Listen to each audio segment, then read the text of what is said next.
Hello, fellow marvelers! Excelsior! I am Axat, and I have been marveling ever since Robert Downey Jr. was not Doctor Doom. The first one-third of the episode is legal speak and psychobabble. Mrs. and Mr. Kingpin are navigating the tricky waters of couples therapy.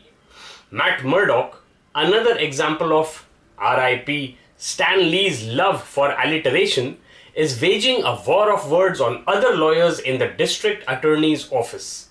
Despite that, his client, a petty criminal charged for a misdemeanor, blames the system for making matters worse. I agree, but about a totally real thing. The entertainment media in India had always run on the fuel of celebrity gossip. But now, the actions of these stupid people is adding rocket fuel to the degradation of values. Drinking at Vaishno Devi? I mean, seriously? But bigger crimes have been committed earlier, so why will this be any different?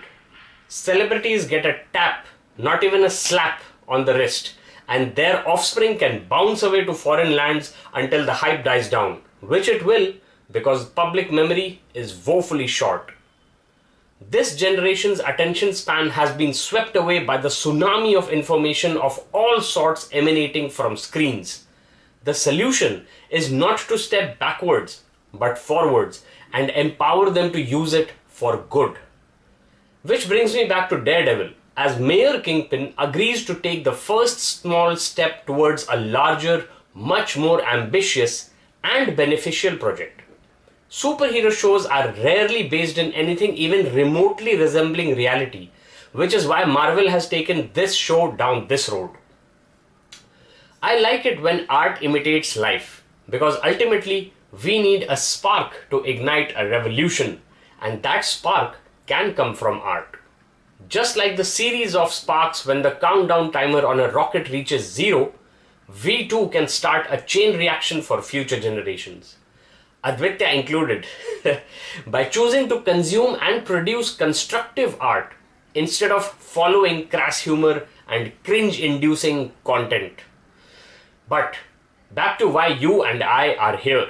Me talking and you watching, yeah, fellow marvelers? And here's the Punisher. In case you are too young to get that reference, it is Jack Nicholson's "Here's Johnny" from The Shining. Interesting fact about that, Stanley Kubrick wasn't at all aware that Jack Nicholson did that as a literal shout out to the Johnny Carson show. But let's leave American pop culture in the past and focus on the future, because the past is history, the future is a mystery. The Punisher gives Daredevil a reality check and justifies the name of the episode, Sic Semper Systema, which loosely translate in Latin to "thus always to the system," which in turn means systems need change. And that is exactly what I wholeheartedly try to do with my clean-cut content, so that you, dear viewer, have a better option to watch than time-killing, brain-numbing, antisocial antics without consequences. There was a time when I wanted to carry out a Project Mayhem a la Fight Club, because I too felt restricted by the system as it was then. Times changed, societal values have changed, and now being the outsider has become the in thing. Albert Camus rolls in his grave. The Punisher is an extreme example of an outsider. The Kingpin is the epitome of an insider. Daredevil doesn't feel comfortable in his costume. Kingpin doesn't feel comfortable in his mayoral persona. Both revert to their original altered egos by the end of this episode, with Daredevil taking up his extendable chain and Wilson Fisk exacting vengeance on Adam.